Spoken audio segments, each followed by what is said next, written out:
Hey guys, tonight we step into a world that's anything but quiet, where sleep is a luxury and silence is more myth than memory. Imagine this, you're trying to rest, somewhere deep in the Ottoman Empire, and just as you're drifting off, a high-pitched zurna slices through the air like a mosquito with a megaphone. It's not an alarm, it's band practice, and you live here now.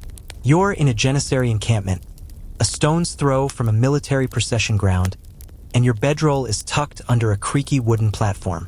Above you, boots shuffle and drums throb like the heartbeat of a very caffeinated god. You stretch, bleary-eyed, as the first light of morning peeks over the horizon, bringing with it a wall of sound. The Janissary band, the mater, doesn't warm up gently. There's no tuning, no whispering count-ins. It's straight to the thunderous bass drums, clanging cymbals, and nasal wind instruments that somehow all play a different melody and still call it music. Your eyelid twitches. That's the zurna again. You thought you got used to it. You didn't. So, before you get comfortable, take a moment to like the video and subscribe, but only if you genuinely enjoy what I do here. And hey, while you're at it, let me know where you're listening from and what time it is for you right now. Now, dim the lights. Maybe turn on a fan for that soft background hum. And let's ease into tonight's journey together. You're a ghost in this camp, hovering between wakefulness and historical absurdity. The Janissaries, those elite Ottoman soldiers, begin their day not with silence and meditation, but a full-blown marching concert. Historians still argue whether this early morning cacophony was a form of psychological warfare against enemies, or just something to keep the troops awake. You shuffle to the edge of your blanket, rubbing sleep from your eyes. A trumpeter steps directly over you, blasting a heroic F-sharp into your soul. His boots are leather, cracked and polished, with a buckle that jingles each time he stomps. You briefly consider that maybe sleep just isn't part of the Ottoman morning experience. The Mater Band was said to be the first military band in history, dating back to the 13th century. Every morning, they practiced their music with all the subtlety of a stampede in a saucepan factory. They weren't just noise, they were noise with authority. It was meant to inspire courage, rhythm in the ranks, and perhaps as a fringe benefit, clear out the weak sleepers. Your spot isn't safe anymore. The trumpet section is multiplying. You move slowly, reluctantly, to the other side of camp, toward what seems like a quiet patch of ground next to a stacked row of shields. Bad idea. Someone slams a war drum down beside you and begins hitting it with the commitment of someone who just drank 3 espressos and has unresolved childhood trauma. You try to tune it out. Focus on something else. The smell of the morning. Ash, wool, and cardamom. A meat stew simmering in a distant pot. The quiet scuffle of 2 soldiers arguing over bootlaces. One slaps the other's helmet and it rings like a gong. Peaceful. You close your eyes. Cymbals crash directly overhead. Apparently, a portion of the Mater's morning involves marching through the camp while playing. They're on the move now, and you, unfortunately, are still lying directly in their parade path. You scramble upright just in time to dodge a bearded flautist in full ceremonial garb, who doesn't even blink as he steps over your blanket and continues blowing into a curved wooden reed like his life depends on it. This is how you learn about musical intimidation. The Janissary band's performances weren't just concerts, they were tactical. They accompanied the army into battle, blasting terrifying music meant to disorient and demoralize the enemy. Imagine being a 15th century soldier trying to hold formation while being sonically pummeled by 8 drums, 4 cymbals, and what can only be described as a haunted oboe. There's a scholarly debate about how effective the Mater's noise really was in combat. Some say it was enough to make enemies flee before a single sword was drawn. Others argue it was mainly ceremonial, a kind of moving war soundtrack to pump up the home team. You, right now, are not feeling pumped. You're lying on a slightly damp goatskin mat, counting the number of instruments you now irrationally hate. The zurna is still at the top of the list. Close second. Cymbals that look like dinner plates and sound like panicked cookware. The conductor, a stocky, scowling man with gold-threaded robes, waves a baton the size of a broomstick. He gestures furiously at the horn section, then turns to the drummers and pantomimes, louder. as if they weren't already testing the structural integrity of your eardrums. But then, just when you're about to give up on sleep forever, the band stops. Mid-measure. A pause. You exhale. Silence. It lasts about 4 seconds. Then someone sneezes into a tuba. You did not even know they had tubas. But of course they do. This is the Ottoman Empire.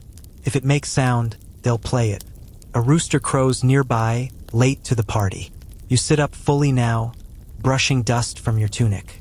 A small boy races past, carrying sheet music that immediately flies out of his hands in the wind. He chases it, yelling something about crescendo placement, while an older man shouts that the flutes are too melodic, whatever that means. This is how the day begins in your world now.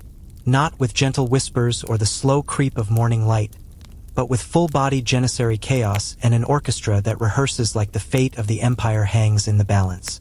And maybe it does, because these aren't just musicians. They're warriors with rhythms, soldiers who weaponize sound centuries before speakers or amps. The Mater wasn't just music. It was identity, ceremony, discipline. They were the empire's alarm clock, rally cry, and national anthem rolled into one. Unfortunately, they also rehearse every single morning, at full volume, right next to your blanket. You yawn long, exaggerated, and consider your options. You could move further from camp, but then you'd miss breakfast, and the tea, and the weird gossip from the flautist about who got promoted in the Sultan's kitchen. You sigh, wrap your blanket tighter, and lie back down anyway.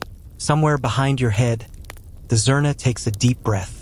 You trudge away from the musical battlefield, your ears still ringing from the morning assault. Your feet squish into soft dirt as you stumble behind the tents and toward what looks, blessedly, like a quieter stretch of camp. Here, shaded by tarps and canvas canopies, you find a collection of lean-tos and low wooden structures. It smells like soot and oil, and for a moment you almost convince yourself this might be peaceful. But it's not peaceful. It's just different loud. This is where the Ottoman blacksmiths and armorers do their thing. By thing, of course you mean bash iron with hammers the size of firewood while grunting dramatically about blade curvature. Sparks fly with every strike. Red-hot sword blanks sizzle as they're dunked into buckets of water. One smith hums tunelessly through his nose while hammering on the beat. You're almost impressed by the rhythm. Almost. You try to nestle down beside a stack of helmets, thinking the thick iron might muffle the clangs. It doesn't. Instead, you're treated to the full acoustic experience of swordcraft ASMR, including one apprentice loudly counting every hit. 46, 47, 48. He's either practicing or being punished. Maybe both. And just when you start to tune it all out, clang. A particularly enthusiastic blow sends a shard of glowing iron sailing through the air. It misses your face by a polite 6 inches and lands with a hiss in a barrel of dye. The apprentice yells, the master curses, and someone trips over a sack of nails. You roll over, face down on your bedroll, muttering something about occupational hazards. The Ottomans didn't play around when it came to metallurgy.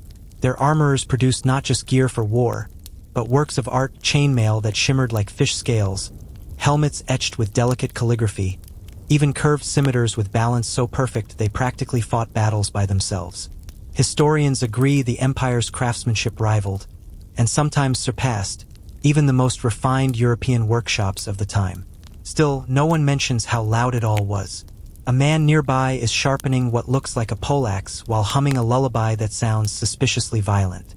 "This one's for tomorrow," he says to no one in particular. You hope he means a parade, not a decapitation. Next to him, a boy no older than 12 is dunking boiled leather into an oil bath while arguing with his brother over whether steel or bronze holds a better edge. Historians still argue the same thing, by the way, though they do it with slightly more footnotes and slightly fewer scorch marks. You shift position, trying to block the sun with a folded tunic. Just beyond your feet, 2 smiths are debating armor weight. "I'm telling you," one grunts, lifting a breastplate. "Lighter means faster. Lighter means dead, you walnut." The other replies, dropping a chunk of iron that makes the ground jump under your spine. They go back to hammering, louder this time, maybe to prove a point. A strange smell wafts in now, sulfur. Maybe? You raise your head to investigate, just in time to see a group of gunpowder technicians wheel a cart into view. Oh yes, that's right. You're also next to the munitions tent. Because sleep was simply never an option today. These guys are different from the armorers. Quieter at first, more meticulous. They wear long sleeves and leather aprons and speak in hushed tones about powder ratios and spark safety. But then someone drops a tiny packet of gunpowder onto a copper plate, and pop! It flares up like a magician's sneeze. Everyone laughs except the guy who lost his eyebrows. You consider whether eyebrows are a fair trade for a midday nap. To your left, a man is meticulously carving the edge of a sword hilt, muttering in Ottoman Turkish. You catch something about blade spirits and cursed metals, and decide maybe this isn't the most relaxing nap location after all. There's even a superstition, a fringe one but persistent, that some smiths whispered prayers to the blades, believing weapons forged during certain moon phases held better luck in battle. You try to lie back and close your eyes, but now there's a rhythmic bell-like clang. Not hammer on metal, but hammer on hollow steel. One of the smiths is testing helmet acoustics. That's right. They're seeing how sound bounces inside a soldier's helmet. He slaps the metal, sticks his head in it, and shouts, "Hello!" like a cheerful demon. You cannot. You move again. This time, you shuffle around the forge to a quieter nook near a water trough. It's shaded, it's cool, and it smells faintly of lavender. Probably a leftover from the washing tent. You finally begin to relax. The sounds of smiths fade into background murmurs. The heat soothes your skin. Your eyelids droop. Then someone drops an entire box of horseshoes. Clang, clang, clang, clatter, clang, clang, clang. A young apprentice yells, "Sorry," and tries to pick them up, only to trip and drop them again. You don't even flinch anymore. This is your life now. You've passed into a phase beyond frustration, beyond exhaustion. You've entered Ottoman blacksmith enlightenment, a state in which hammers are lullabies and near-death metal shards are just spicy dreams. By now you've learned that behind every Ottoman sword was not just a soldier, but a chorus of craftsmen, each with their own specialty, quirks, and arguments over which Tang design is more aesthetically balanced. This is the real machinery of empire. Sweat, steel, and hammer strikes that echo through your eardrums like ominous bedtime stories. And just when you think it's over, just when the last anvil ring fades, you hear the distant, unmistakable screech of a zurna warming up. Band practice is starting again. You sigh. Of course it is. You leave the forge behind, ears still humming from the last round of impromptu helmet concerts, and veer toward a wide, open courtyard lined with banners. You think, just for a moment, that the space might offer some blessed quiet. It does not. This is the Janissary training ground, and they are marching to the beat of many drums. You blink in disbelief as rows upon rows of soldiers stomp in perfect rhythm, knees high, boots landing with mechanical precision. The ground itself seems to shudder beneath your feet with every collective thud. Your ribs vibrate in time. You are now effectively being marched through by sound. It's not just marching, it's performance art. The Janissaries are training not only to fight but to move as one terrifying, heavily armored organism. Their stomping could probably register on seismographs, if those had existed in the 16th century. And oh good, there's more music.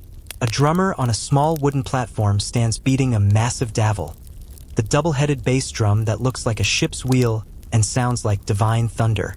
Every few seconds, he gives it an extra wallop, just to make sure the trees stay awake.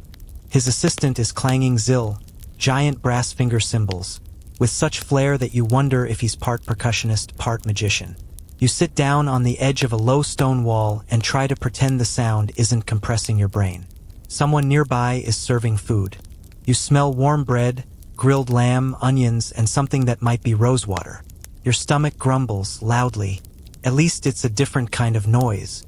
Turns out, this whole place is a kind of tactical carnival. Over by the camp kitchens, bakers are hauling bread from stone ovens while dodging soldiers who are still mid-drill. One of them, balancing a tray of flatbreads, slips as a trio of marching boots stomp right past him. A soldier catches the tray in one hand without missing a step. You almost applaud, but it's hard to clap when you're cringing. There's a low, constant boom as the marching drum diet continues. You hear grunts and shouts, training commands barked with force and frequency. A drill master yells something guttural and ancient, pointing at a recruit who's marching off time. The young man flinches, corrects his step, and immediately blends back into the human rhythm machine. Somewhere amid the chaos, a cook yells "hot bread" and tosses a round loaf through the air. It sails right over your head and lands squarely in a cauldron of lentils. The chef curses in a language you don't understand, while a drummer chuckles mid-beat. You attempt to retreat behind a barrel of olives, where the scent is slightly calming and the wood absorbs some of the sound. For a fleeting moment, you find near silence. Then some unspeakable genius, starts chanting. Loudly, the chant is rhythmic and dramatic, echoing through the camp like the opening of a war poem. It rises and falls with the march. Some lines rhyme. Others sound like spontaneous yelling about heroism and probably meat. A soldier near you slaps his chest in time and joins in. This is a chant-off. You peek out and watch two Janissary groups take turns shouting at each other, like ancient battle rappers who never quite discovered rhyme schemes. There are hand gestures. There are stomps. At one point, a guy pulls out a goat horn and plays a noise that physically startles a nearby pigeon. Historians still argue whether these call-and-response rituals were meant for motivation, memorization, or intimidation. But whatever their purpose, they were clearly not designed for light napping. You curl against the base of a fig tree, hoping its shade might grant you peace. A troop of younger cadets marches past, one of them grinning wide as he pretends to trip and knocks into the fig tree trunk. The fruit rains down like soft cannonballs. A squishy one lands on your hip. You do not react. You are learning. You are becoming one with the noise. The fig splatters join the dust and sweat around you, coating your tunic in the scent of overripe nap denial. You sigh deeply and try to focus on something historical, something to lull your brain into submission. You recall that the Janissary Corps was originally composed of enslaved Christian boys, taken via the Difserm system and raised as elite soldiers loyal only to the Sultan. They were given education, military training, and, evidently, a lifetime subscription to drum-based living. It's grim, fascinating, and deeply rhythmic. Nearby, a younger drummer misfires his beat and is immediately smacked on the shoulder by his superior. "Don't kill the tempo," the older man says. "That's the closest thing to a joke anyone's made in 2 hours." You try to smile, but the marching resumes with even greater force. The cadence has changed, faster now, more urgent. They're practicing a battlefield charge. The entire formation starts running in unison, boots slamming like cannon fire. Dust clouds rise, choking the air. A bugler adds sharp notes to the mix, stabbing your ears with every breath. You retreat further behind the fig tree, wrap your cloak around your face, and pray for mercy. The only thing more jarring than the running is the stop. Abrupt, unified silence. Dozens of men freeze in place, chests heaving. For a second, the camp holds its breath. Then someone farts. Loud. It echoes. A handful of cadets snicker. A drummer coughs to hide his laugh. Even the stern-faced commander allows himself the faintest twitch of a smirk. You, for your part, nearly burst out laughing, but manage to muffle it in your tunic. It's the only moment of levity you've witnessed all morning, and it's glorious. But now they reset. They march back to starting positions. They prepare for another charge. You, noble sleeper, consider crawling into a bread oven just for the silence. At this point, your standards for rest have dropped to dangerous levels. You would sleep on a pile of brambles if it meant 5 uninterrupted minutes. You'd gladly barter your left boot for a hammock suspended between 2 mute soldiers. You eye a large barrel and seriously consider curling up inside. A baker approaches, wipes his brow, and hands you a chunk of warm flatbread with a wink. "Best seat in the house," he says, gesturing toward the training field. You nod, chewing quietly as a fresh wave of marching begins. Thud, thud, thud. You close your eyes again, breathing with the rhythm, surrendering to the drumbeat, that now lives inside your bones. You wander off the training field with crumbs still in your mouth, boots caked in a fine layer of dust and trampled figure. Somewhere behind you, the drumbeat fades like a persistent memory, replaced now by a different kind of chaos.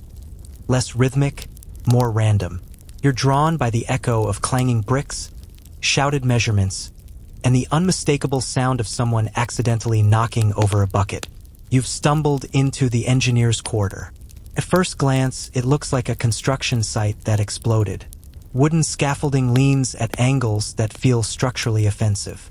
Ropes crisscross above you like a game of cat's cradle gone feral. A stack of planks wobbles as a man with a surveying pole teeters across a narrow beam. You duck under a swinging pulley and nearly trip over a pair of blueprints weighed down with bricks. Here, the Ottomans are mid-project, building a mosque, or at least something with domes and doorways and a suspicious number of staircases to nowhere. You look up. A minaret in progress stabs the sky like an architectural finger wagging at your sleep schedule. Somewhere to your right, two men argue over whether the arch should be rounded or pointed. "It's Ottoman," one insists. "Yes, but Persian influence matters," the other retorts. They're loud, gesturing wildly, neither noticing that their argument has attracted a small, increasingly frustrated group of bricklayers who just want to know where to put the wall. You try to find a peaceful spot to lie down, maybe behind a crate of tiles. You almost succeed until a stone block thuds to the ground a few feet from your head. A rope snaps overhead. A young worker swears creatively and dangles from a pulley system like a human wind chime. Turns out, Ottoman architects were legendary. They built mosques and complexes with gravity-defying domes, geometric harmony, and acoustics so perfect, you could whisper in one corner and be heard clear across the hall. That said, the building process itself was rarely elegant. It was mud, dust, shouting, and occasional impromptu baths in lime slurry. As you attempt to get comfortable near a mound of sand, a boy strolls past with an armful of ceramic tiles. He drops one. It shatters. Everyone yells. You flinch. Again. One of the supervisors, perhaps an architect, perhaps just the loudest man here, unrolls a map dramatically on a plank. He points.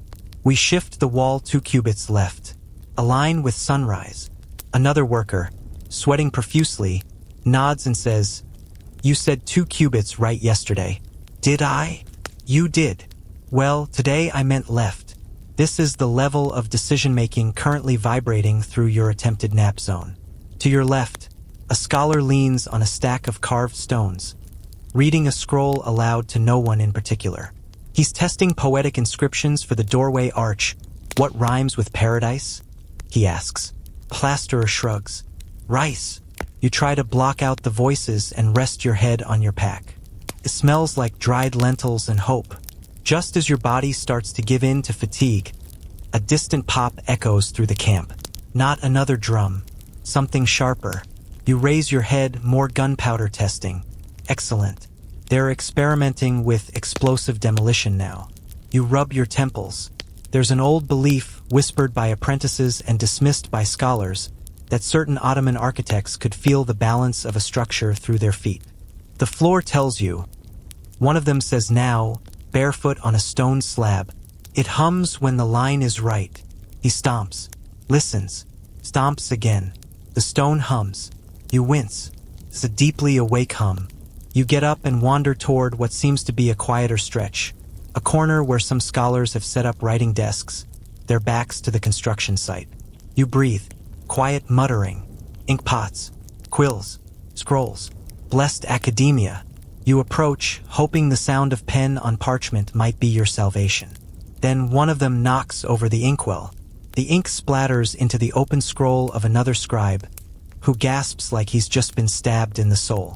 "You defaced Rumi," he hisses. The reply? "It's just the margins." They argue, loudly. The word heretic is used. Someone threatens to re-ink your lineage. You move away. You eventually find refuge near the partially finished ablution fountain. A carved marble basin surrounded by stacked buckets, unfinished tiles, and the pleasant trickle of water. It's quiet here. Cool.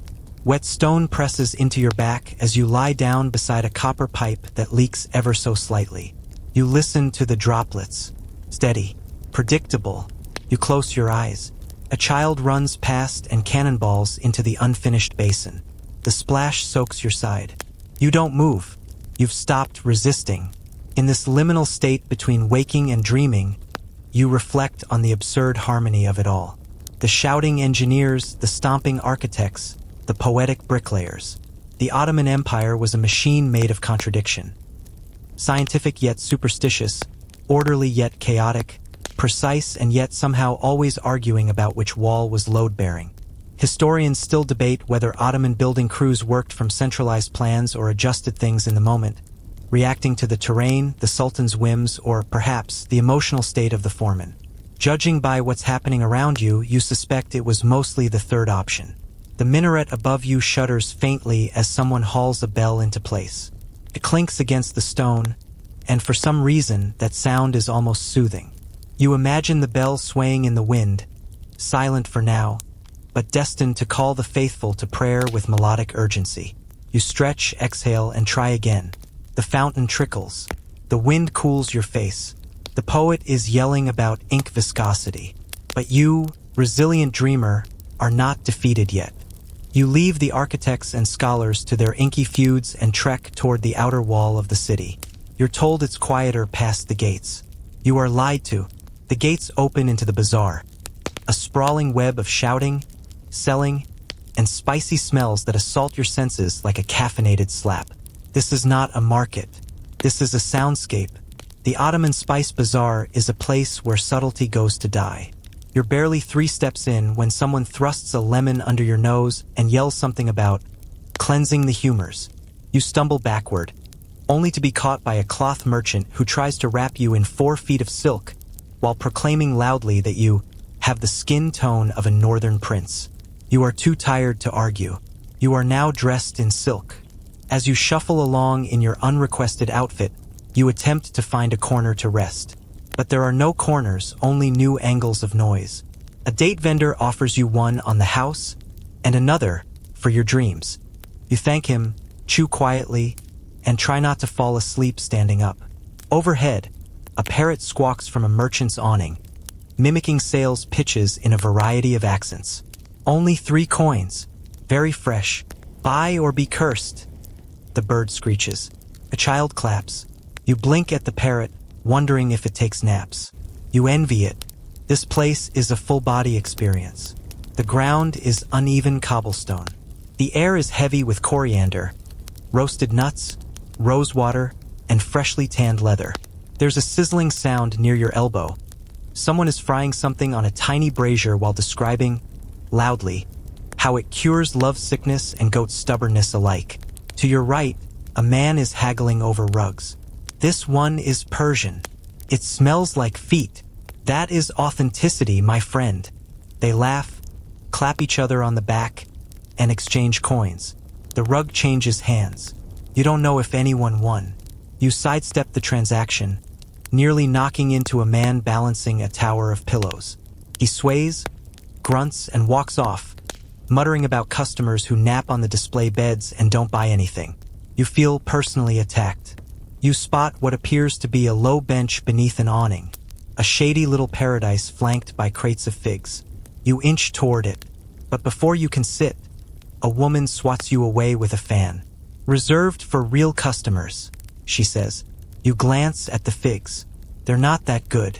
So you move again, past the row of metalworkers shaping teapots and braziers. Here, the hammering resumes in miniature. Tiny pings and pongs that ripple through the alley like aggressive rain. The artisans chat with one another as they work, arguing over glaze temperatures and the correct curve of a coffee spout. You'd love to appreciate their craft if only your skull weren't vibrating. Historians still debate whether these open-air markets followed fixed patterns of trade, or whether sellers simply set up wherever they could yell the loudest.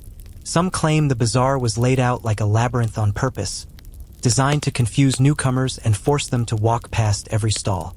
You are currently living proof that this theory holds water. You pass a booth where a man is selling scented oils. He waves you over, dips a stick into a tiny bottle, and dabs something under your nose.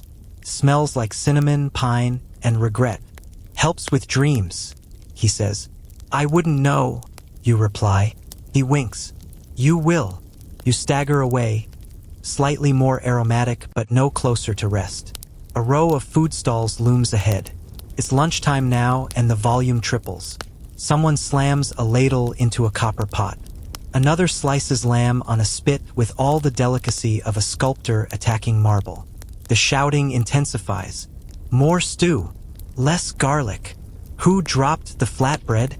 You wedge yourself behind a barrel of lentils, trying to form a makeshift cushion.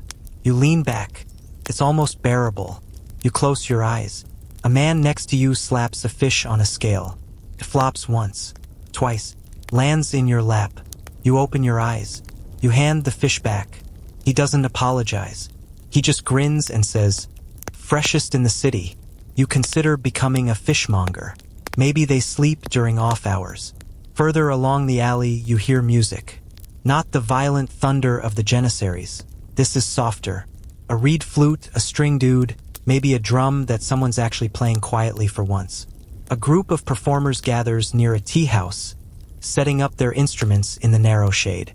You drift toward them, hoping that this time, finally, sleep might flirt with you. The music begins, and it's beautiful, hypnotic. The notes wind through the crowd like smoke. You sit. You lean against the wall. Your eyes start to close. Then someone yells, fire! You jolt upright. False alarm. A child with a toy torch runs through the crowd laughing. Everyone chuckles. You do not. Your soul has left your body briefly and returned scowling. There's a merchant selling miniature brass coffee pots nearby. He tells a passing customer, each one whispers a different dream if you boil the right herbs in it. You don't know if he's joking. You don't care.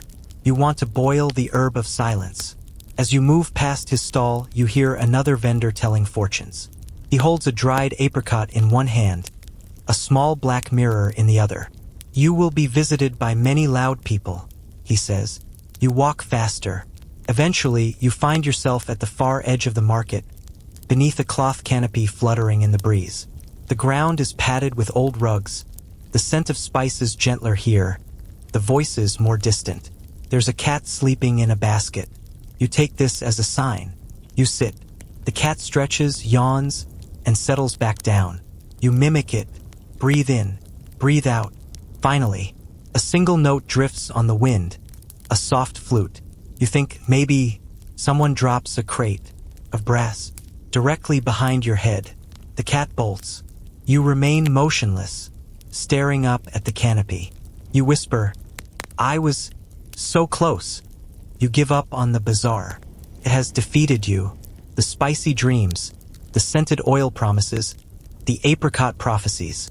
They're all lies. You shuffle back through the city wall like a battlefield survivor. Behind you, the parrot screeches a sales pitch in what sounds like bad Italian. You don't look back. The sound fades. The street narrows. The dust softens under your boots. At last, you spot an open field, wide and green, rimmed by young cypress trees and dotted with barrels and straw targets. It looks peaceful. You're wrong again. This is a battlefield rehearsal. At the far end, a group of Ottoman cavalrymen are adjusting their saddles and performing a kind of chaotic choreography involving galloping, shouting, and aggressively pointing at maps. You step cautiously around a heap of wooden spears and finally find a patch of grass near a training tent. You sigh, drop to the earth, and lie back. You hear the distant thunder of hooves. Of course you do. One of the officers blows a horn. It sounds like someone trying to clear their sinuses into a clay jar. A dozen horses take off down the field, trailing dust, their riders whooping as they lean into the turns. You close your eyes and pretend it's rain. A cannon fires. You scream internally. Someone yells, "Test shot! Test shot!" As if that makes it better. You sit up, covered in flecks of soil, just in time to watch a group of young soldiers roll a wheeled bronze bombard toward a chalk-drawn firing line. They're shouting measurements to each other, arguing about trajectory, wind speed, and whether or not this cannon is the loud one. It is the loud one. A supervisor paces behind them, hands on his hips, muttering, "Aim for the ridge, not the tree. We need to stop killing trees." Historians still debate whether these rehearsal cannons were truly for accuracy testing, or if they were psychological tools, part of the Ottomans' reputation for scaring the enemy well before actual battle. A credible theory, especially if your enemy was trying to nap nearby. You duck behind a crate labeled "Powder? Please don't shake," and try to make yourself very small. It doesn't work. You are a person-shaped target in the land of boom. Suddenly, someone whistles. It's not a musical whistle, it's a get-out-of-the-way whistle. You roll to the left just as a ballista bolt hisses through the air and embeds itself into a distant bale of hay. The hay loses the debate instantly. A soldier cheers. This entire exercise seems to involve as much screaming as it does strategy. You catch snippets. Left flank faster. You're flanking the wrong left. Put the goat down. That's not a weapon. You don't ask about the goat. Instead, you creep toward a tent marked with chalk symbols and a torn piece of cloth that says, "Sling Unit." You duck inside. It's not much better. Here, teenage recruits are practicing with slings and javelins, launching rocks at a painted wooden man tied to a pole. Someone hits the dummy in the groin and laughs so hard he drops his sling into a water bucket. A trainer nearby corrects his form by physically moving his arm like a marionette. "Throw with the hips," he shouts. The kid tries again. Misses. Hits a barrel. The barrel groans. Turns out it was full of apples. The apples roll directly into your hiding spot. A fruit-based avalanche. You sigh. Back outside. The cavalry is now practicing formation pivots. Horses sidestep in unison like dancers at a very dusty ball. The riders shout commands at one another. You admire the discipline briefly, before one of the horses suddenly veers toward the shade you were eyeing and empties its bladder with gusto. The puddle steams. You back away. Rapidly. Somewhere beyond the ridge, another cannon fires. Louder this time. A bird takes flight and immediately regrets it. You watch it zigzag into the trees. A soldier approaches you, squinting. "Are you part of the siege crew?" You shake your head. He nods. "Then you might want ear protection." You nod. Too late. He walks off and yells something about testing blast shields. You try to interpret that optimistically, but it's hard when someone yells "fire in 5." Immediately after, you sprint behind a wagon and curl up beside some rope coils. The wagon smells like hay and iron and something vaguely toasted. You brace yourself. The cannon fires. Your skeleton rethinks its life choices. Silence follows. Brief, golden silence. You exhale. Then a drummer nearby starts up. Just a little snare. A soft roll. Testing. You could live with that, until he adds cymbals. And another soldier starts reciting a war poem. Loudly. You catch lines about blood, horses, and glory. Then he misquotes the ending and blames the wind. His friend corrects him. They start over. You want to cry. You've learned by now that Ottoman warfare wasn't just muscle, it was theater. These drills are rehearsals for the real thing, and they carry as much performance pressure as a palace recital. Soldiers are expected to memorize their roles, time their advances, and never, under any circumstance, trample the drummer. Scholars still argue whether this style of training created a stronger bond between soldiers or simply ensured they'd never forget the sound of drums in their nightmares. You move again, this time to a hillock overlooking the entire field. It's grassy. The wind is soft. You lie flat, arms spread, willing sleep to take you. The wind carries voices. Orders, cheers, the occasional neigh, but also birdsong. Finally, you close your eyes. Then someone blows a conch horn the size of your leg. It sounds like a walrus being surprised by tax paperwork. You give up. Completely. You descend from your cannon-blasted hilltop with a 1,000-yard stare and enough dust in your hair to pot a small cactus. Every footstep feels like a personal affront from the earth. You're not just tired now, you're cosmically exhausted. But then you hear it. Drums. Again. Not random thuds like before. These are synchronized, sharp, percussive bursts that echo with precision and pride. Pattern you can't unhear. Your heart sinks as your ears follow the sound, which grows louder as you round a bend. And there it is, the Janissary ceremonial parade. You should have known. This was on today's schedule. Not your schedule, of course, but the Ottoman military's public show of power and style. A full display of might, music, and marching madness. All of it unfolding whether the sun's out or not, and definitely whether or not you're trying to sleep under a bush near the royal bakery. You take cover behind a stone wall, but the sound barrels right through it. Out they come, marching by the dozens in gleaming uniforms, red and green silks fluttering, tall white hats gleaming in the afternoon glare. And the music, oh, the music. If you've never heard a Mater band up close, picture this. Imagine waking up to the sudden realization that someone is seriously playing 10 kettle drums, 5 zurnas, a kind of reedy, wailing flute, a wall of cymbals, and a deep bass horn that sounds like a dragon clearing its throat. All at once. The Mater was the world's first military band, and according to historians, they were intentionally loud. Not for musical appreciation, but for psychological warfare.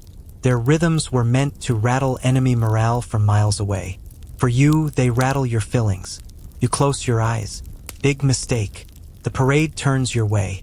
You flatten yourself against the wall like a crime scene outline and try to become part of the stone. Doesn't work. The vibrations from the kettle drums are now massaging your spine involuntarily. Then come the chants. Deep, bold, echoing through the streets. Allahu Akbar. May our Sultan live forever. March in the name of glory. The marching cadence makes your bones tickle. One of the symbolists glances sideways and smiles at you. You're unsure whether it's friendly or just part of the intimidation routine. You think about running, but then you remember. There's nowhere to run that isn't already loud. Instead, you inch along the wall, slowly, trying to sneak away as the procession continues. You pass a row of children clapping along, eyes wide with glee. They don't seem to mind the sonic boom. One of them offers you a figure. You nod politely but can't hear what she says, because a zurna solo just broke the sound barrier next to your face. You manage to stumble behind the public granary, which smells like flour, sweat, and aged goat. It's quieter here, but not for long, because now the rear guard arrives, the drill formation team. These are the Janissaries who didn't get picked for the parade lead but still have to look impressive. They shout rhythmically as they stomp in perfect sync, their boots hitting the packed earth like war drums. You count the steps. 1, 2, 3, 1, 2, 3. Shout. Your internal organs tremble. You lie down behind a barley sack and let the vibrations flow through you like some kind of questionable massage therapy. Someone accidentally drops a flagpole, and it clatters like a sword fight between wind chimes and frying pans. Historians still argue whether the ceremonial functions of the Janissaries were more effective as morale boosters or as sheer intimidation spectacles. Either way, the effect is clear. You're wide awake, confused about what year it is, and questioning your entire definition of quiet. A trumpet blasts next to your barley sack. You nearly pass out. Turns out you're lying next to the reserve band, currently tuning their instruments. It's not going well. One guy is trying to fix his zurna by blowing into it upside down. Another is hitting a kettle drum with a stick that may actually be a turkey leg. A third one's using the side of his cymbal as a mirror while adjusting his head wrap. You try to sneak away again, but someone yells, "You! Do you play tambourine?" And your soul leaves your body for a moment. You shake your head so vigorously you almost dislocate your neck. Someone else laughs. "You look like you should play tambourine." Is that an insult? Compliment? You're too tired to care. You turn a corner and come face to face with a man carrying a pole taller than you. He's wearing a bejeweled sash and a scowl. The Mater commander. He looks you up and down, then waves you aside without a word. You don't argue. You sidestep into an alley and finally, mercifully, the sound fades behind you. A soft murmur of applause marks the end of the parade, and a few street dogs bark in celebratory confusion. You sink to the cobblestones. The world spins. Your teeth vibrate from the zurna's legacy. Cat climbs into your lap and purrs. You close your eyes. Then someone slams a ceremonial gong 3 feet away to officially end the parade. Of course they do. You've begun to accept it now. True silence may simply not exist within a 16th century Ottoman city. If it's not drums or zurnas, it's the clatter of boots, arguments about horse feed, or the inexplicable shouting of merchants over spices no one even wants today. So when you spot a cluster of palm trees shading a quiet-looking courtyard near the palace laundry quarters, your spirit, fragile though it is, sparks with cautious hope. It smells of lavender and lye, promising. You sneak in past a half-open gate, eyes scanning the scene for movement. A few linen sheets flutter from ropes like surrendered flags. A woman sings softly somewhere, but it's a gentle tune, repetitive and strangely soothing. You step behind a basket of linens, sit down slowly, and exhale. Then the slapping starts. A loud, rhythmic slap-thwop swish sound hits your ears like an offbeat percussionist warming up. You glance around and realize it's not one sound. It's a dozen washerwomen each flinging soaked linens onto flat stones, scrubbing them with an intensity that borders on combat. They work in rows, sleeves rolled up, forearms gleaming with suds. The wet fabric slaps the stone, splashes your boot, and echoes through the courtyard like waves against a particularly irritated beach. Their chatter carries, too, fast, gossipy, and liberally peppered with snorts of laughter. You lean back against a laundry tub. Someone tosses a drenched chemise over your face without noticing. You peel it off. It's still warm. Across the yard, two palace maids argue about who used the last bit of rosemary soap. One gestures wildly with a wooden paddle. The other counters with a basket of undergarments, which she hurls in protest. The linen lands next to you like surrendering pigeons. And still, the laundry slap continues. Non-stop, one of the women hums louder. You catch snippets of a love song, something about a sandalwood-eyed warrior who smells like saffron and heartbreak. The others giggle as she improvises lyrics. You try to inch away, but it's like walking on soaked towels. Every step comes with a wet squelch. You give up and sit again. It's worth noting, by the way, that palace laundry wasn't some quaint corner chore. The Ottomans had an entire department dedicated to it. Washing was an elite operation involving specialist staff, meticulously documented inventories, and rotating shifts to ensure no royal sock went unsoaked. Some historians suggest that the laundry quarters were a kind of unofficial gossip HQ for the harem. Judging by the volume of secrets being shouted around the soap buckets, that checks out. You overhear a whispered debate about whether one concubine has caught the sultan's eye or simply borrowed his comb. Another woman laughs so hard she drops a bundle of robes directly into a rinse tub, splashing water all over your ankles. She apologizes vaguely, but doesn't stop scrubbing. Work must go on. In one corner, a pair of laundry scribes tally garments using abacuses and furious head nods. One mutters, "If she loses that sash again, I'm writing to my cousin in Edirne," as if that's some sort of threat. You briefly wonder if losing a silk sash could cause a diplomatic incident. There's a lull for half a moment. You breathe in the steam, the rose water, the scent of fresh cotton. You start to doze off. Then a delivery cart crashes into the gate with a wooden bang. Clean linens are here.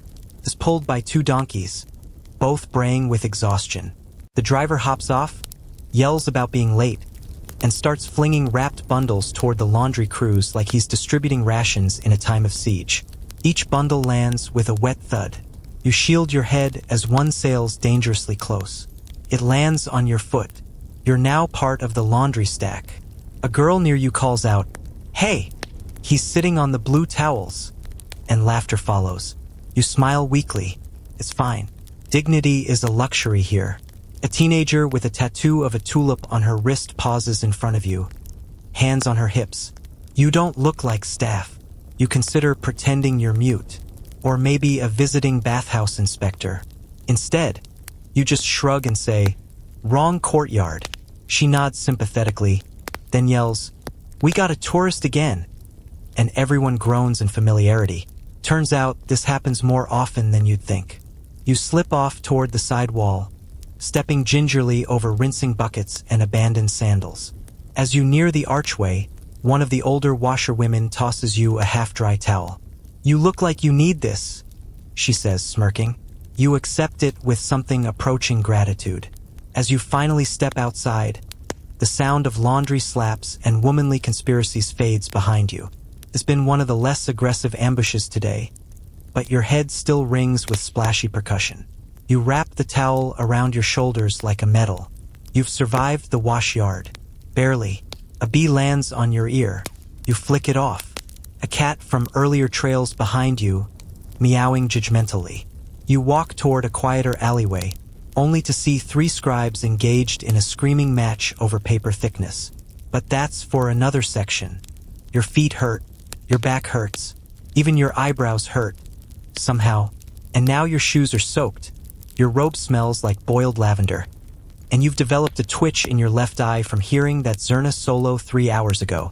You stagger toward a narrow street tucked between the scribe quarter and the stables. It looks quiet, suspiciously quiet. No thumping, no shouting, no spontaneous parade rehearsals. Just the faint creak of wood and the gentle tapping of what sounds like a pencil. You follow the sound into a low-walled courtyard bathed in amber sunlight, filtered through drying scrolls hanging from a wire line like ancient laundry. In the center, a group of men sitting cross-legged at low desks, frowning over parchment. Welcome to the world of Ottoman scribes, or as you quickly realize, the most stressful silent job in the empire. A few turn to glance at you. Their expressions suggest that if your breathing gets any louder, you may be forcibly ejected by a man wielding a reed pen. You tiptoe past, choosing a spot beneath a fig tree, hoping to finally catch a nap under its sleepy shade. You lean against the trunk and close your eyes. Snap. Someone cracks a yardstick against a desk with such violence, you nearly dislocate a shoulder trying to sit up. One of the scribes glares at a young apprentice who has just barely misaligned his margin line. The rest of the group mutters with the collective disappointment of men who believe in the sanctity of tidy script and moral rectitude. See, scribes weren't just writers. They were bureaucratic machines with incredible memory, trained to copy edicts, track taxes, draft poetry, and duplicate scrolls with such precision that a half-millimeter error could spark weeks of scrutiny. Their workspace was quieter than a tomb, but also, paradoxically, more nerve-shredding than a war zone. You start to relax again. Bad idea. One scribe sneezes. An accident, surely, and is met with 7 simultaneous glares and one man whispering a prayer for patience. Another picks up a fresh sheet of parchment with such care, you'd think he was handling dragon eggs. You watch as a scribe dips his kalem, a handmade reed pen, into an inkwell, then painstakingly writes a single letter. Just one. Takes 20 seconds. Then he stops, blots the parchment with silk, and stares into the distance like he's just given birth. And then he starts over.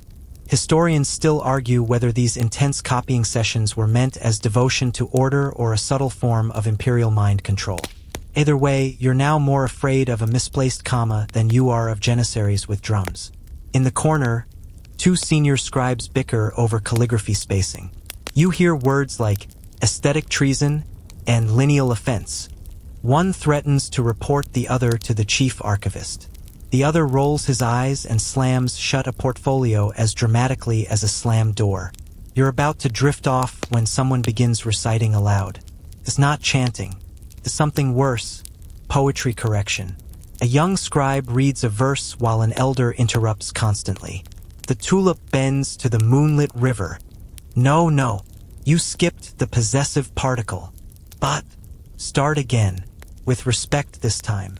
You count how many drafts are crumpled at their feet. You lose track at 15. A third scribe is arguing with himself while trying to rewrite an imperial tax order in 6 different dialects. You're pretty sure he's been talking to the same ant for 20 minutes. Another slaps himself in the face with a leather-bound grammar guide. Repeatedly, the pressure is real. And all the while, no one raises their voice above a whisper. This is the cruelest part. The silence is weaponized, laced with judgment and the sharp scent of ink and shame. You want to yawn, but feel like that might constitute a political crime. A soft breeze ruffles the parchment line overhead, and one drying scroll tears loose. It flutters down like a leaf and lands on your head. The nearest scribe gasps. You hand it back slowly, like someone returning a sacred relic. He nods once and mouths, "Don't breathe on it." You comply. Nearby, A boy scribes a list of kitchen inventory. He frowns at his own spelling of cinnamon and scratches it out. The elder behind him leans over, reads it, and shakes his head. "You've just written swan liver," he says. The boy bursts into tears. To lighten the mood, one scribe mutters a joke about mislabeling the Grand Vizier's breakfast as camel syrup. No one laughs. You do. They all turn to stare. You make the mistake of smiling. One threatens to reassign you to wax seal sorting. You pretend to fall asleep just to escape their gaze. And for a moment, you actually do. There's no noise here except the soft scratch of quills and the occasional whispered insult. It's the quietest place you've been all day, but also, somehow, the most psychologically intense. Just as you begin to fade, a gust of wind knocks over the inkwell shelf. 8 bottles crash like glass grenades, ink spilling across half a dozen scrolls. The courtyard erupts in hushed chaos. Shouts that barely rise above library volume, but still feel like the world is ending. You take your chance. You roll out from under the fig tree, dodge a spilled dictionary, and make for the alley before someone drafts you into ink cleanup. You're not cut out for calligraphy-induced panic attacks. As you flee, one old scribe calls out after you, "Don't forget to loop your lambs." You have no idea what that means, but you nod solemnly. You limp out of the scribe's quarter with your shoulders hunched and your dignity trailing behind you like a forgotten cloak. That fig tree was supposed to be your salvation. Instead, you're now emotionally bruised by calligraphy and haunted by the echo of a man whispering, "Loop your lambs." You don't even know what a lamb is, but hope returns in the form of wide, sunlit stairs leading to the Topkapi Palace. The heart of Ottoman power, glitter, secrets, and presumably, really thick walls that can block out flute solos. The sprawling complex stretches ahead like a mirage. There's order here, a kind of architectural majesty. Surely, this is where peace lives. You step inside the Imperial Council chamber, hoping for whispers, murmurs, and perhaps a plush corner to sleep in. Instead, you walk into a bureaucratic mosh pit. The air buzzes, not with insects, but with scrolls being unfurled, robes rustling, and the infinite complaints of very fancy men. Courtiers with waxed beards and egos 3 times the size of their turbans argue over edicts, taxation changes, and who misfiled the order for 300 ceremonial lamps. One man insists a signature was forged. Another swears that the ink used for this week's proclamations smells different and demands a scent-matching trial. You back away quietly. Somewhere in the corner, a cluster of officials is locked in heated debate over the interpretation of a dream the Sultan allegedly had last Tuesday. You blink. Then you hear someone whisper, "It involved goats and fire. It must be a sign." Another voice murmurs, "Or indigestion." Historians still argue whether these inner-court dream interpretations influenced actual military campaigns, or whether the ministers just like to feel needed. Either way, dream goat analysis is now a thing you have to process. You decide to slink past the action and find a shadowy alcove lined with divans and decorative pillows. Perfect. You sink into one, wrapping yourself in the velvet like a sad burrito. At last, a soft surface. But then the secretary of ceremonial drapery bursts in. Yes, that's a real job. He's outraged because someone has rearranged the velvet tassels incorrectly. They must face east during official council hours, he insists. Another courtier counters, "It's after midday. Westward tassels are appropriate." They call in a tassel arbitrator. You can't make this up. Well, you can, but in this palace, truth is wilder than fiction. Now it's your cushion being pulled from under you. You're told you've wrinkled the fabric with your face oils. A teenage assistant stares at you like you're a war criminal. You retreat deeper into the court. Maybe the Sultan's personal library will be calmer. A mistake. You find yourself in the petition room, where commoners and nobles alike gather to voice grievances. Loudly. A man complains that his neighbor's rooster crows in 6 languages. Another swears his cousin was cursed by a scroll that insulted his mustache. In one corner, 2 elderly viziers debate inheritance laws with such intensity that one of them knocks over a potted plant. No one helps him up.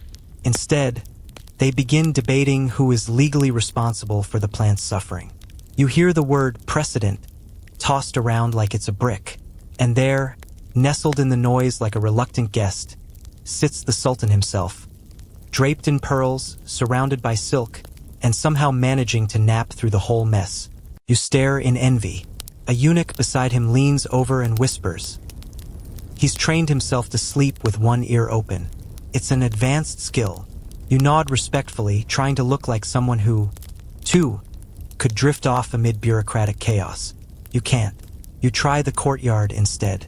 A lovely breeze wafts through the marble pillars, and you briefly forget that this is a government building. A troupe of dancers is rehearsing a performance for an upcoming feast. You think, finally, something quiet. Wrong again. The dancers are accompanied by flute players, backup singers, and one man whose only job is to rattle decorative chains in time with the music. They're practicing the piece titled Rise of the Fruit Compote, and the symbolism, you are told, is very delicate. You spot a woman in golden slippers clapping along while giving very stern choreography corrections. When a dancer missteps, she throws a date pit at him with alarming accuracy. You lie on a bench near the fountain, counting the droplets, hoping the rhythmic splash will override the sound of the chain rattler's enthusiasm. It does not.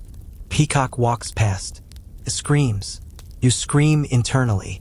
A young boy tasked with delivering tea trips beside you, spilling scalding saffron brew dangerously close to your elbow. He apologizes in verse. A scholar plops down next to you and begins reciting the Ottoman code of etiquette aloud. Did you know, he says, that wearing the wrong type of slippers in this chamber used to result in a week of goat stable duty? You didn't. You try to seem interested so he'll stop explaining. He doesn't. Historians still argue whether these codes were uniformly enforced or mostly symbolic. You argue internally whether life was better when you were being yelled at by ink-stained scribes. Eventually, a bell rings. Not a soft chime. No, this bell is massive, angry, and positioned directly above your current headrest. It marks the beginning of the afternoon council hour, and all the courtiers rush past you like a royal stampede. The bell tolls 9 times. You age 9 years. And just as the bell falls silent, a man with a high-pitched voice climbs atop a wooden box and announces, "There has been a mix-up with the ceremonial fruit pyramids. Pears are in the peach zone. Peaches are on the forbidden level." The crowd gasps. You give up. You're starting to think this palace, for all its gold and grandeur, is just a very loud, very expensive sleep deprivation chamber with silks and better upholstery. You escape back out the gate as the second bell rings, for dinner prep this time, and you're met once again with the muffled chaos of hoofbeats, kitchen smoke, and someone yelling about insufficient embroidery. You consider a nap on the steps, but then you hear neighing and hoof polishing. Here we go again. You'd think a stable would be quiet, at least compared to chain rattling, scribe bickering, and ceremonial tassel trials. But the Ottoman royal stables are a different breed entirely. And unfortunately, so are their horses. The moment you pass under the curved stone arch into the Hazahir, the Sultan's private stable complex, you're hit with the smell of hay, sweat, and saddle oil. Somewhere deep in the back, a groom yells, "More molasses for Stallion 7. And you wonder, vaguely, what kind of equine sugar high you're walking into. The floor's been swept, but not well. Your feet crunch on fragments of straw and the occasional renegade oat. A young page nearly crashes into you with a harness the size of a canoe. "Sorry," he chirps, and disappears into a flurry of hooves. You glance around. Bay, gray, and chestnut horses glisten under dim daylight shafts that leak through slats in the wooden walls. Their coats are oiled to an absurd shine, the kind usually reserved for elite wrestlers and roasted chickens. One of them sneezes dramatically in your direction. You duck too late. Over to your left, 2 stable hands are deep in an argument over hoof balm. One insists garlic oil prevents cracks. The other swears by olive and vinegar. They're yelling now, each holding up a hoof like it's a courtroom exhibit. "Look at the smoothness," shouts one. "This is hoof hydration perfection." Historians still argue whether the Ottomans used perfumed hoof oils for ceremonial parades or simply to impress foreign ambassadors. All you know is that someone just uncorked a bottle of musk intended for royal stallions, and it smells like regret.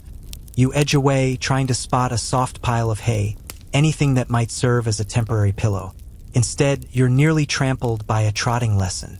It's not for a horse, it's for a human. A young courtier, clad in stiff brocade and clear terror, is being taught how to ride gracefully in front of the Sultan. The instructor, an older man with the voice of a thundercloud, bellows from below, "Posture! No wobbling!" The horse senses your fear. You can confirm you sense his fear. The horse seems unfazed, chewing cud and clearly counting down the minutes until this whole pageant ends. The courtier, however, clutches the reins like they're a confession letter. He does not look okay. You retreat to the far corner of the stable, past rows of saddles hanging like leather ghosts, and finally find a ladder leading up to a loft. Jackpot.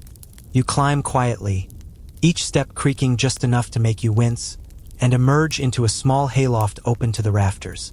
Sunlight streaks through the roof slats, illuminating motes of dust and the occasional feather from a pigeon who has clearly claimed partial ownership. You sink into a nest of dry straw and sigh. Finally, bliss. It even smells oddly pleasant. You suspect sandalwood. You don't ask questions. But just as your eyelids start to drift, a clang erupts below. Then another. Then a full rhythmic pounding, like someone is forging a horseshoe inside a drum. You peek over the edge. A farrier has decided this is the moment to test out a new horseshoe shaping tool. He hammers with zeal, singing a forged song that, to your half-delirious mind, sounds suspiciously like Old MacDonald. Then the horse kicks the wall. The wall shakes. You descend from the loft quickly. Out in the main stable yard, chaos continues.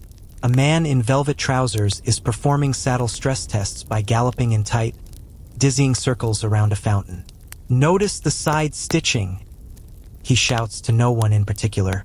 Another man, possibly a visiting envoy or possibly just a local eccentric, is trying to train a falcon while riding backward on a pony. It is not going well. The falcon leaves. The man falls. You pretend not to notice.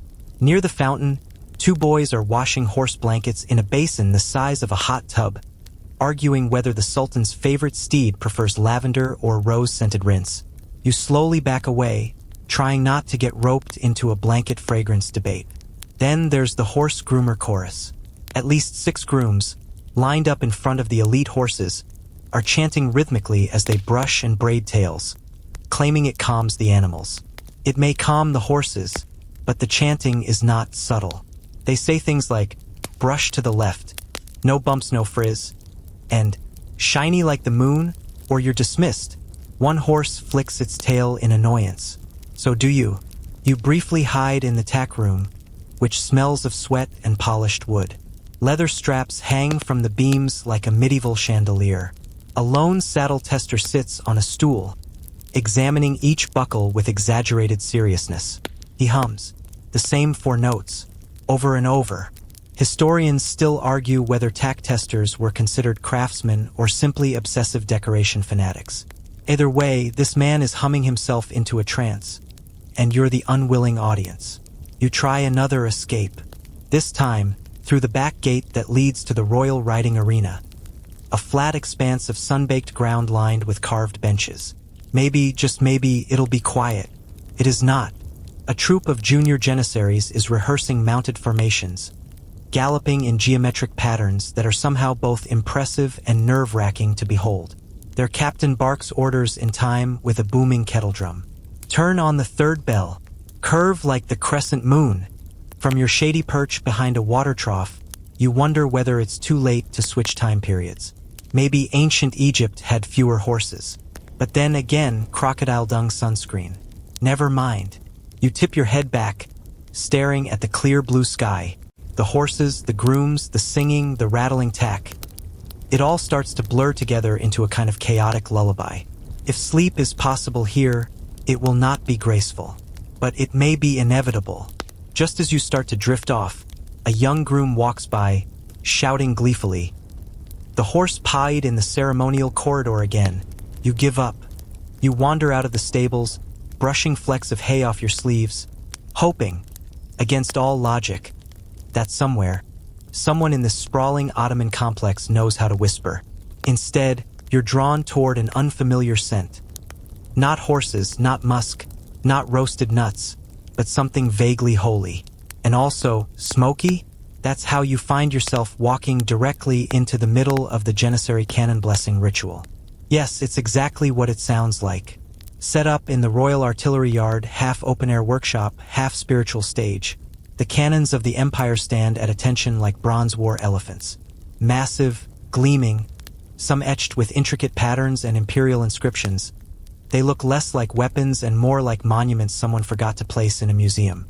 But the Ottomans don't do anything halfway, especially not when it involves ritual and weaponry. A team of engineers, priests, and percussionists, of course, has gathered for this sacred cannon sprinkling ceremony. A young Janissary spots you at the edge and waves you in like you're a regular. You're not. You're wearing a blanket like a cloak and still smell faintly of stable. Still, you nod politely and shuffle closer.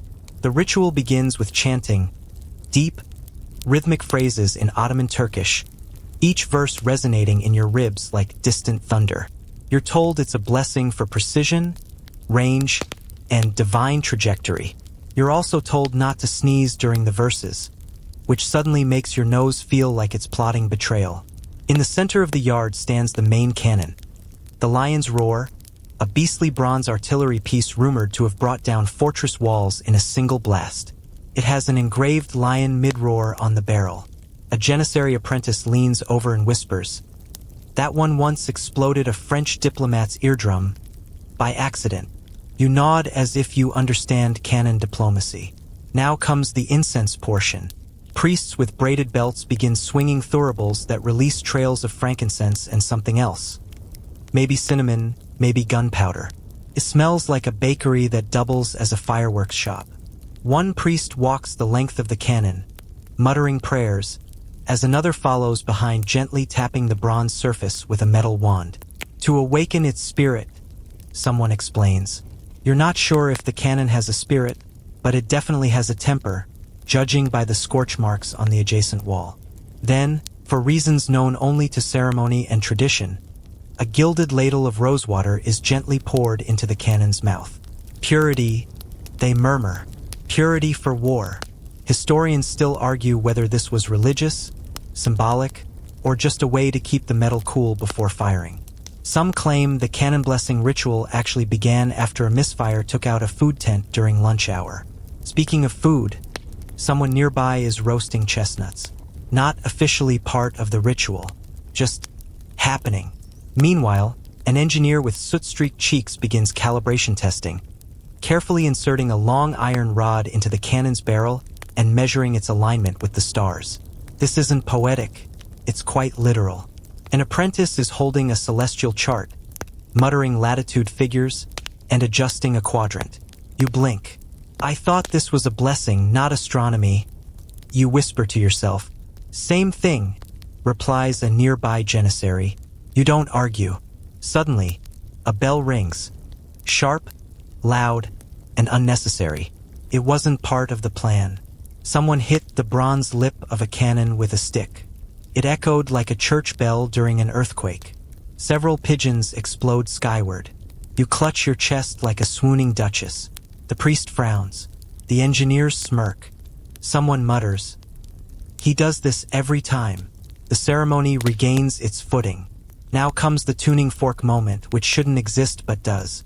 One of the artillery overseers strikes a tuning fork and holds it to the cannon's outer casing, listening for vibrations. You watch in amazement as he gently rotates the cannon, tilts his head, and proclaims, "Ah yes, she sings today." You do not ask follow-up questions. To the side, a trio of older Janissaries, clearly retired or simply bored, sit under an awning, reminiscing loudly about the good old cannon days. One insists that cannonballs used to be rounder. The others nod gravely. A younger soldier, unimpressed, shuffles past muttering, "Boom is boom." You find a spot on a bench, hoping to rest your eyes, but the bench is currently hosting an argument about artillery poetry. Yes, apparently that's a thing. A scribe is reciting verses dedicated to the thunderous elegance of bronze, while a musician insists that drums, not poems, best capture the spirit of war. You duck before they ask your opinion. Just as the final incense wafts up into the noonday sun, the canon priest raises his arms for silence. He speaks a final prayer, words slow and careful. The Janissaries bow their heads. The engineers, probably agnostic, at least pretend. And then, the part you weren't warned about, test fire. Only a blank shot, they claim. No projectile, just the powder. For ceremonial resonance. Someone says, just before your entire skeleton leaps 3 inches out of your body, the cannon fires. It is, no exaggeration, the loudest thing you've ever heard. Louder than stable hoofbeats. Louder than screeching calligraphers. Louder than your childhood memory of that time your uncle dropped a turkey into hot oil. Birds scatter. Windows rattle. Your blanket cloak flaps like a cape in a storm. You think you saw a goat faint in the distance. When the smoke clears, the crowd nods in satisfaction. That's a good sign, someone whispers. You don't ask what the bad sign would have been.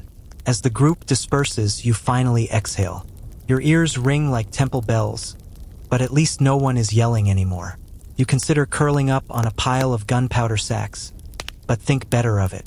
Still, the ritual had its sleepy rhythm. Incense, chanting, tapping, chanting, tapping, boom. In another life, it could have been a spa treatment.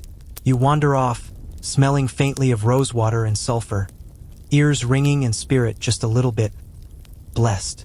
You limp away from the artillery yard like someone who's just survived an opera staged inside a drum. Your ears are still vibrating, and somewhere deep inside your ribcage, you swear your bones are still humming. Naturally, you decide to follow the first sign of movement that doesn't involve gunpowder. You end up near a dusty field where the earth seems to tremble under the force of colliding bodies. Welcome to Ottoman wrestling practice, the least quiet, least restful sport to ever exist in an empire already famous for banging things. You weren't invited, again, but it doesn't matter. One of the wrestlers gestures at you to sit on a log at the edge of the pit like it's a front row seat to the symphony of grunts and slams. Ottoman oil wrestling, or yagli gurs, is a proud, messy tradition that involves 2 grown men smearing themselves in olive oil, wearing nothing but leather trousers, and then attempting to pin one another to the ground with elegance, ferocity, and zero dignity. It's slippery, it's loud, and it's taken very seriously. The match you stumble into is between 2 wiry Janissaries whose muscles ripple under layers of shimmering oil like dolphins in distress. Every time they clash, you can feel the ground thud beneath your folded legs. Every time one lifts the other off the ground, someone nearby yells, "Tamam," with the authority of a sports referee and the volume of a parade marshal. The oiling process itself is a ritual. Before the matches, apprentices carefully rub down each fighter using cloths soaked in warm olive oil. To make them more elusive, someone whispers to you. Elusive is one word. Greased-up battering rams might be closer to the truth. You spot a nearby wrestler whose chest hair glistens like polished mahogany. He's humming to himself while stretching. "Helps focus the chi," he mutters. Historians still argue whether Ottoman wrestling was more about martial training, sport, or subtle diplomacy, especially since important matches were often held in front of sultans or foreign emissaries. Some believe the matches served as coded power plays between rival factions. Others think it was simply a way to pass time between wars while building glorious thigh muscles. Either way, it's not quiet. You try to lean back against a tree and nap. No chance. The next match begins with a grunt so deep it shakes the birds off the branches. A wrestler slips mid-attack and lands with a sound like a watermelon dropped from a second-story balcony. The crowd hoots. Somewhere behind you, someone plays a tiny reed flute, adding mood music for reasons known only to him. Then there's the coaching. One coach yells in Turkish, another in what sounds like ancient Greek, and a third just bellows unintelligible encouragements while flapping a towel like he's trying to chase a ghost. The wrestlers, locked in a glistening embrace, grunt in response. their feet digging furrows into the dirt as they pivot, twist, and occasionally roll like buttered logs. You close your eyes for a moment, thinking maybe you can tune it out. Big mistake. A particularly dramatic takedown shakes the earth like a mini-quake. You startle awake just as one wrestler's knee lands inches from your foot, his body glistening like a freshly waxed pear. He grins and winks. You scoot away faster than a squirrel spotting a hawk. Almost got you. Someone chuckles. You do not chuckle back. One of the assistant coaches walks over and hands you a figure. Energy, he says solemnly. You take it. Sticky and oddly comforting. Now it's the team event, which is somehow even louder. 10 wrestlers, all equally shiny, enter the ring like heroes of a very specific dream.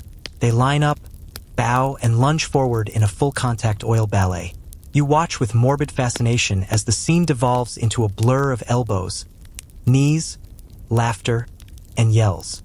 At one point, a man is lifted upside down and held in the air for so long you start to think it's part of a ritual. Then he's tossed like a pillow. One wrestler collapses to the side of the pit, panting, smiling. That was good, he says to no one in particular.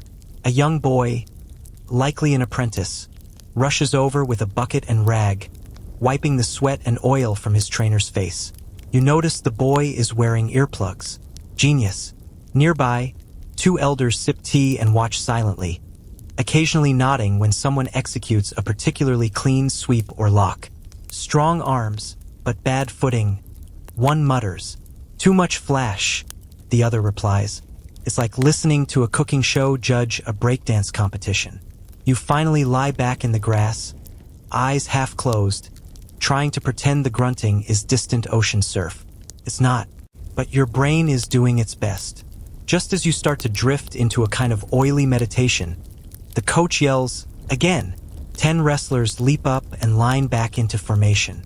Of course, you turn your head and spot the scribe from the cannon yard sketching the wrestlers in motion. His scroll is covered in inky chaos. Legs, arms, oily torsos, all overlapping like a fever dream. He looks over at you. They're beautiful, yes? You pause. They're loud. He nods solemnly. Art is often inconvenient. The next match begins with a flying shoulder tackle that lands with the weight of a thunderclap. You roll onto your side, tuck your makeshift blanket closer, and hope that if you survive the next few hours, you'll at least emerge with a deep, involuntary knowledge of Ottoman combat etiquette. You probably won't. You crawl away from the wrestling pit like a war veteran retreating from the front lines of an olive oil explosion. Your legs are shaky, your ears are ringing, and your dreams are now haunted by glistening, tumbling bodies yelling again into your subconscious. But you press on, because clearly the next place you stumble into has to be quieter, right? It's not. You find yourself at the edge of what can only be described as the Imperial Construction and Siege Preparation Zone, which is Ottoman code for chaotic building site where everyone yells and occasionally breaks something expensive. There's scaffolding, some of it half collapsed, piles of timber, stone blocks, wheels of rope, barrels full of nails, and half-finished catapults litter the field like some apocalyptic IKEA engineers shout numbers. Architects wave rolled-up blueprints like they're directing traffic. You overhear someone scream, "Where's the counterweight?" which is rarely a good sign when you're within range of flinging machinery. You duck as a pulley creaks ominously and a bundle of planks swings overhead like an indecisive wrecking ball. You've walked into siege prep, Ottoman style, where construction, warfare, and yelling converge in full theatrical harmony. Near the center of this dusty, semi-coherent chaos stands a proud, half-built trebuchet, tall as a 2-story house, with craftsmen crawling all over it like ants on a giant wooden insect. It's a marvel of medieval engineering, if marvels made you want to cover your ears and run away screaming. A foreman, holding a piece of charcoal like a wand, draws wild diagrams on the ground while muttering about fulcrum points. "If we don't reinforce this arm," he says, "the entire thing will yeet our own men into the river." Someone near him adds, "Again, so it's happened before." Historians still argue whether these massive siege engines were assembled directly on battlefields or partially prefabricated and transported in pieces. Either way, the logistics are astounding. So are the sound effects. Every beam fitted into place is followed by hammering, cheering, and, because this is the Ottomans, a drum roll. A literal one. A military drummer has set up next to the trebuchet to inspire tempo. Tempo, it turns out, is code for bludgeon your peace of mind with rhythm. You try to sneak behind a stack of unused timbers for a nap. It smells like pine and hope, but you've barely closed your eyes before someone shouts, "Test launch in 3, 2, 1. There's a snap, a whoosh, and then a surprisingly soft thud. You peek out. The trebuchet has flung a sandbag the size of a sheep into the distance. A scribe with a scroll makes a note. Someone else yells, "Needs more arc." Another launch. This one ends in a puff of feathers. A poor chicken was napping where the sandbag landed. Rip. A carpenter next to you raises his brows and says, "Third one today." He offers you a pickle from his lunch pouch. For the nerves. You accept. It helps. Barely. Elsewhere, engineers and tacticians huddle over a scale model of a walled city. They move tiny clay soldiers around while whisper yelling. If they flank from the south gate, no, not like that, realistically, Mustafa. You realize you're eavesdropping on a rehearsal for a siege that hasn't even happened yet. And yet, it's somehow louder than most actual battles. In the background, a group of teens, apprentices you assume, are building a smaller trebuchet, possibly for practice, possibly for fun. One of them's wearing a bucket as a helmet. Another one is painting flames on the side like it's a medieval race car. You admire the commitment. Then there's the ladder testers. Yes, that's a thing. These brave fools run full speed up siege ladders to make sure they don't collapse under weight. Spoiler, they collapse under weight. You wince as one tester crashes spectacularly into a haystack. His friends cheer. He gives a thumbs up. You pretend none of this is real. And just when you think it can't get any more ridiculous, a balladeer with a lute strolls in and begins playing a heroic tune about Ottoman glory. It would be charming if he weren't standing directly on your makeshift pillow. You shuffle away again, dodging men dragging bundles of rope thicker than your thigh. A general strolls by, inspecting the site, muttering, "Needs more fortifications and coffee." Someone nearby whispers, "That's his solution for everything." An assistant runs to fetch it. You settle for a patch of dirt behind a wagon wheel. Not perfect, but at least the wheel blocks the worst of the wind, and possibly a trebuchet sandbag if you're lucky. You try once more to nap. Thunk. A hammer hits iron. Boom. A test mortar goes off in the distance. Crash. The mini trebuchet flings a pumpkin into the side of the carpenter's latrine. You cover your ears and think calming thoughts. Tulips. Gentle rain. Blankets. Then someone lights a ceremonial torch for launch number 5. You don't ask what's being launched this time. It's probably loud. Possibly alive. The sun begins to sink behind the horizon, casting a golden glow over the chaotic scene. The drummers are still going. The foreman is yelling about counterweights again. A cat perches on the trebuchet arm like a royal observer, completely unimpressed. You, on the other hand, are on the verge of auditory collapse. As darkness creeps in, torches are lit. The noise doesn't stop. If anything, it swells into some bizarre nocturnal opera of war prep and woodworking. You sigh and wrap your cloak tighter, already wondering what fresh chaos the night shift holds. But at least the pickle was good. You've made it to the supposed quiet shift. The sun has finally dipped beyond the minarets and watchtowers, casting everything in deep indigo shadows. Lanterns flicker like fireflies on poles. The air is cooler now, the dust finally settling after a long day of pounding hooves and pounding drums and pounding heads. Surely now there will be peace, rest, maybe even, dare you hope, sleep. Wrong again, sleepy friend. The night watch has arrived, and guess what? They don't tiptoe.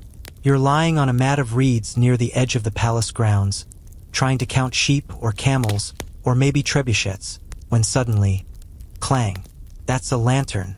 Someone's walking the perimeter with an iron-framed oil lamp, swinging it with the enthusiasm of a toddler discovering percussion. Clang, clang, clang. It's meant to be comforting.